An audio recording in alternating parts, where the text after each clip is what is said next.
Well, greetings from the Umpqua Valley. This is the first of what I hope are many of my wine club blogs, and we're putting this out there just in general off our website at hillcrestvineyard.com. But as I release new wines, I want to kind of introduce to you some things that are new to us, as we're always very much kind of pushing the envelope. And this release is actually the very first release of a Malbec Tempranillo blend that we produced in the 2015 vintage. And it's a wine that really speaks to some of the beauty of Umpqua Valley, the sweetness and the breadth of fruit and the tenderness, but also the depth and the richness. And Malbec, of course, is one of the world's great varieties. In Jancis Robinson's wine book, Wine, Grapes, and Varieties, she lists 7 classic varieties out of somewhere between 4,000 and 8,000, and Malbec is one of the 4 reds. Best known, southwestern France used to be the wine of kings, what was known as Cahors, the black wines.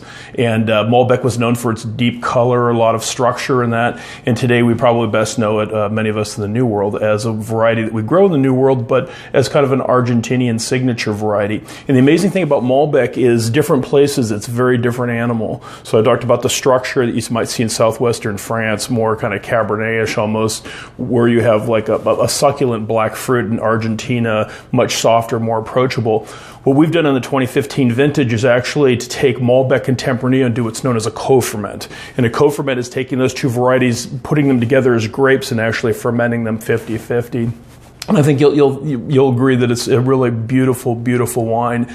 But we took in 2015 at harvest, put it into concrete tanks, fermented the 2 together, left it on skins for about 45 days, and then pressed, and the wine was in barrel just a little over 2 years.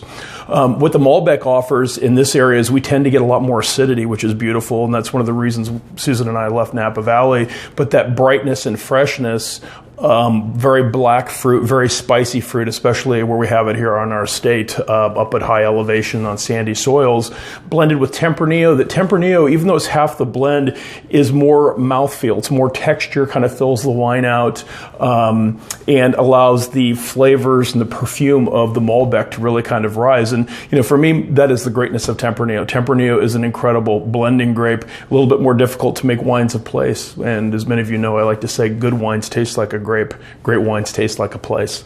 So this is the 2015 Malbec Tempranillo. It's almost like a mulberry fruit with a beautiful, like sweet, spicy wood that's kind of laid into it. But one of the ways I like to judge wines is, do they greet me? Do they jump up out of the glass, or what the French call attack, which is first impression. And there's the attack in terms of the smell, and also the attack or the first impression on the palate. But very intense.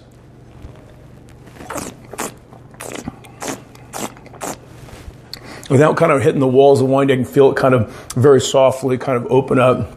It's rich fruit, kind of black fruit, feathering out. And right now, it's fading away. I'm beginning to kind of, the fruit flavors are beginning to diminish a little bit of spice and a little bit of wood. And still very persistent. I can still taste it. So anyway, we hope you enjoy this wine. We produced 200 cases of it. And enjoy. To the genie in the bottle. Cheers.